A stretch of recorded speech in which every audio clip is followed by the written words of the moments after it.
তার যে আগে হম্বিতম্বির যেই আচরণ ছিল সেই হম্বিতম্বিগুলি কমে গিয়ে বলা যায় পুতিনের পা ধরতেছে যে আল্লাহর হস্তে ইরানকে তুমি থামাও, ইরানকে থামাইলে আমি সম্মানজনকভাবে এই যুদ্ধ থেকে চলে যেতে পারি। ইরান যুদ্ধ নিয়ে বেকায়দায় পড়েছে ডোনাল্ড ট্রাম্প।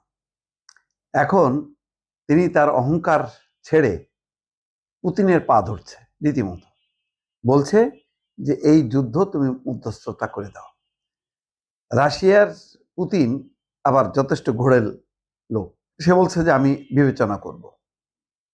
এবং এই সুযোগে পুতিন বলছে যে আমাদের তেল বিক্রির উপর যে নিষেধাজ্ঞা তুমি দিয়ে রাখছো বিভিন্ন দেশের উপর, সেটা তুলে নাও। বাধ্য হয়ে ট্রাম্প বলছে যে হ্যাঁ, সাময়িকভাবে আমি তুলে নিচ্ছি। এবং একথাও বলছে হয়তো আর নিষেধাজ্ঞা দেওয়ার প্রয়োজন নাও করতে পারে, কারণ ট্রাম্প এখন বেকায়দায়। ট্রাম্পের এবং বেকায়দায় শুধু বলা যাবে না, একেবারে মান সম্মান হুমকির মুখে পড়ছে। পুতিন বাঁচাইতে পারে। পুতিনের সাথে যেহেতু ইরানের ভালো সম্পর্ক, পুতিন যদি ইরানকে অনুরোধ করে ইরান শুনবে, আর ইরান যদি রাশিয়ার কথা শোনে তাহলে বেঁচে যায় ডোনাল্ড ট্রাম্প। ডোনাল্ড ট্রাম্প এখন বলতে গেলে মাইনকা চিপার মধ্যে পড়ছে। এই যুদ্ধ চালায় নিতে গেলে প্রচুর তার দেশে এবং বিদেশে তার কোনো রকম ভাবমূর্তি থাকবে না, কোনো রকম জনপ্রিয়তা থাকবে না, বরং এই সংকটের সুযোগে পুতিন হিরো হয়ে যাবে।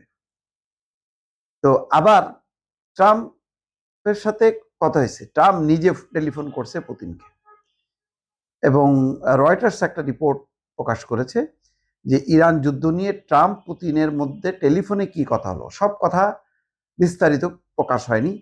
তবে বিভিন্ন সূত্র দিয়ে তারা বলছে যে ট্রাম্প বলেছে যদি ইউক্রেন যুদ্ধ তুমি শেষ করো, দ্রুত শেষ করো, তাহলে অনেক সংকট মুক্ত হয়ে যায়। অর্থাৎ আমেরিকা রাশিয়ার উপরে যে নিষেধাজ্ঞা দিয়েছে পশ্চিমারা বা আমেরিকা, সেই নিষেধাজ্ঞা তারা প্রত্যাহার করতে পারে। প্রত্যাহার করলে জিনিসটা স্বাভাবিক হবে। এবং একই সঙ্গে ইরানের সাথে আলোচনা করতে বলছে যে এই যুদ্ধটা থামানোর ব্যাপারে তুমি কথা বলো।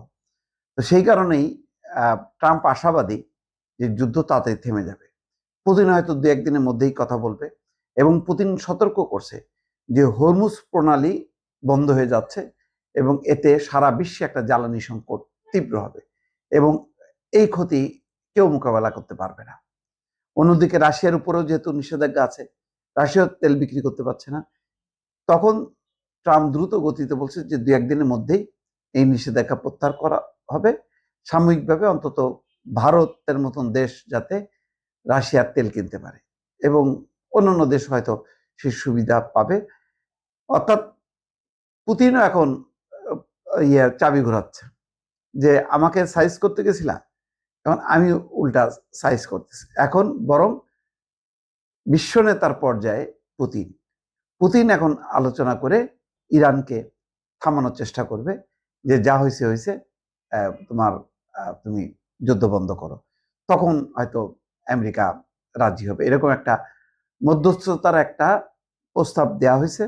এটা মোটামুটি নিশ্চিত। পুতিন এই বিষয়ে বলছে যে তাই সক্রিয়ভাবে বিবেচনা করবে। ফলে সে একটু দম নিচ্ছে, তারও যে একটা গুরুত্ব আছে এখন এটা বোঝা গেল পরিষ্কার। কারণ এই বছরের মধ্যে এই প্রথম ট্রাম্প পুতিনকে ফোন করছে এবং 1 ঘন্টা ধরে ইরান ইস্যু নিয়ে কথা বলছে। তার মধ্যে আসছে ইউক্রেনের সাথে যুদ্ধ, সেই যুদ্ধটা থামাইলে সংকটটা আরো কমে যায় বিশ্বে, সে কথাও ট্রাম্প বলছে। মোট কথা তার যে আগে হুম্বিতম্বির যেই আচরণ ছিল সেই হুম্বিতম্বিগুলি কমে গিয়ে বলা যায় পুতিনের পা ধরতেছে যে আল্লাহর হস্তে ইরানকে তুমি থামাও, ইরানকে থামাইলে আমি সম্মানজনকভাবে এই যুদ্ধ থেকে চলে যেতে পারি। হয়তো সেই আলোচনাটাই হয়েছে। রয়টার্স সহ অন্যান্য আন্তর্জাতিক গণমাধ্যম সেই ইঙ্গিতই দিয়েছে দর্শক।